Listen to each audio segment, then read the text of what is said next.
जय श्री कृष्ण। आपका मेरे चैनल में स्वागत है।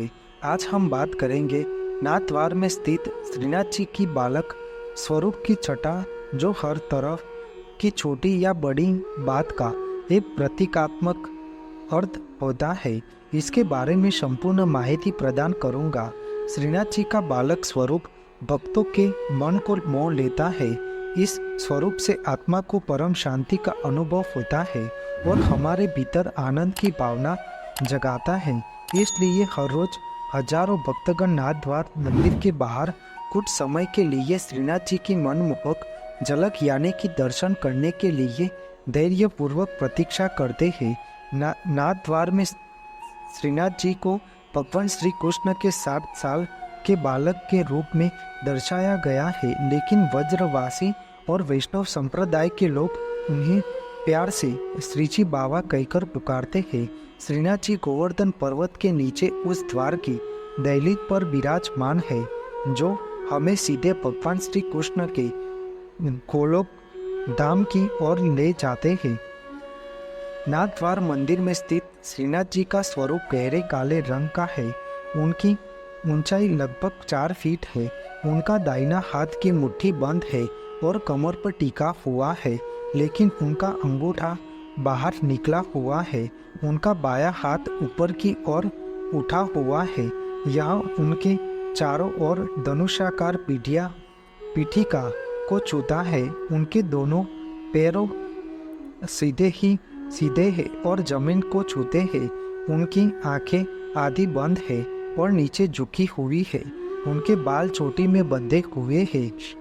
उन्होंने ताजे फूलों की माला पहनी हुई है और अपने दाहिने हाथ की कोहनी में कमल के कुछ डंठल पकड़े हुए हैं।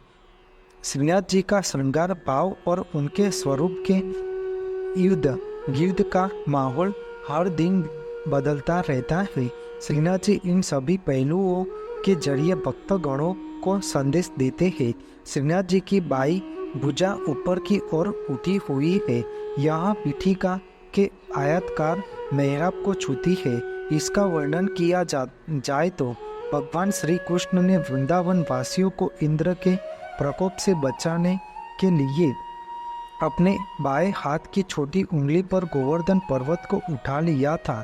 इसलिए उनके भक्तगण कहते हैं कि श्रीनाथ जी अपने बाएं हाथ से हमारा सभी भय, चिंता और परेशानियों का भार उठाते हैं और हमें अपनी दिव्यता के नीचे शरण लेने के लिए कहते हैं और हमें सभी परिस्थितियों में सुरक्षित रखने का भाव प्रकट करते हैं। श्रीनाथ जी अपना दाहिना हाथ कमर पर रखते हैं और अपना हाथ मुट्ठी में बंद कर लेते हैं, लेकिन उनका अंगूठा बाहर निकला रहता है। इस भाव को वर्णन किया जाए तो श्रीनाथ जी के भक्तगण कहते हैं कि श्रीनाथ जी की यह मुद्रा हमें अपनी चुनौतियों का सामना करने का आत्मविश्वास देती है। श्रीनाथ जी बाबा कहते हैं कि मेरी बंद मुट्ठी को देखो, सब कुछ हमेशा के लिए मेरे हाथ में ही है। मेरे अंगूठे को देखो जो बाहर निकला हुआ है। मेरी इच्छा हमेशा प्रबल होती है और तुम डरो नहीं, आत्मविश्वास से आगे बढ़ो। मैं हर पल तुम्हारे साथ हूँ। सब कुछ छोड़ के अपने आप को मुझे समर्पण कर दो। यह भाव प्रकट करते हो। श्रीनाथ जी के पैर सीधे हैं और जमीन पर मजबूती से टिके हुए हैं। इस भाव का वर्णन किया जाए तो भगवान श्री कृष्ण की त्रिभंगी रूप बांसुरी वाली मुद्रा में उनका शरीर गर्दन, कमर और घुटने से मुड़ा हुआ है। हम आमतौर पर शरीर के बाएं हिस्से को हृदय से जोड़ते हैं। यह हिस्सा स्त्री के भौतिकवादी रूप को दर्शाता है, जहाँ हम भोग यानी कि सुख को प्राधान्यता देते हैं, और हम दाएं हिस्से को मन से जोड़ते हैं। यह हिस्सा पुरुष आध्यात्मिक रूप को दर्शाता है, जहाँ हम योग यानी कि भक्ति मार्ग को प्रधानता देते हैं। पुरुष और महिला का रूप मिलकर एक समग्र संपूर्णता बनाते हैं। ऐसे ही श्रीनाथ जी की यह मुद्रा समभाव का प्रतीक है और वह योग को भोग, आनंद को भक्ति और अपने जीवन के आध्यात्मिक और भौतिक पहलुओं को आत्मविश्वास के साथ संतुलित करते हैं। श्रीनाथ जी के भक्तगण कहते हैं कि जब हम भूखे होते हैं तो हम भगवान की खोज नहीं करते, हम अपनी कई भूखों को शांत करने में हम भगवान को भूल जाते हैं या पूरी तरह से अनदेखा कर देते हैं। जब हम श्रीनाथ जी के दर्शन करते हैं तो हम समझते हैं कि जीवन में भौतिकवादी जरूरतें और आध्यात्मिक खोज दोनों समान रूप से महत्वपूर्ण है। श्रीनाथ जी का यह भाव हमें संतुलन को बनाए रखने का साहस देता है।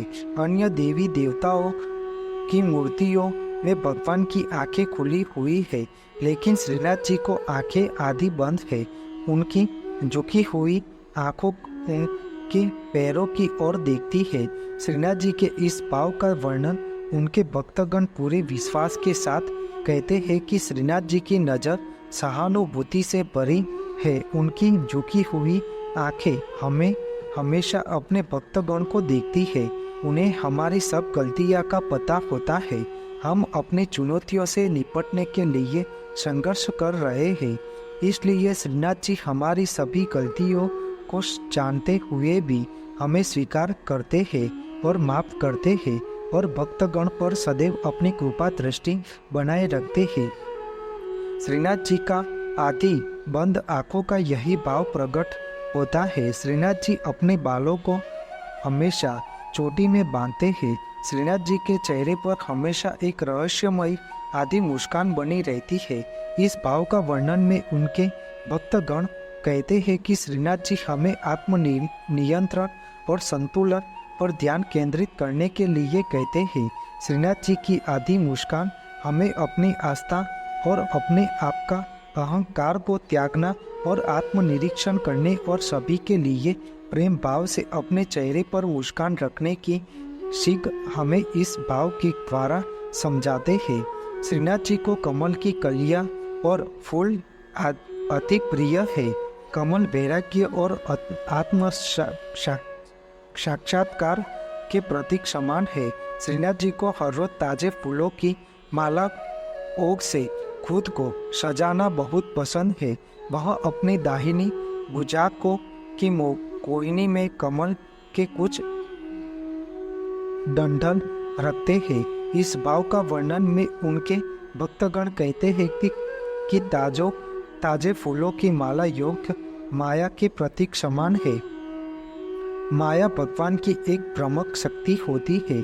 फूल सुगंधित, हल्के, कोमल और सुंदर होते हैं, लेकिन वह एक दिन में ही मुरझा जाते हैं। जीवन में सुख, आनंद और आदि क्षण भंगुर है।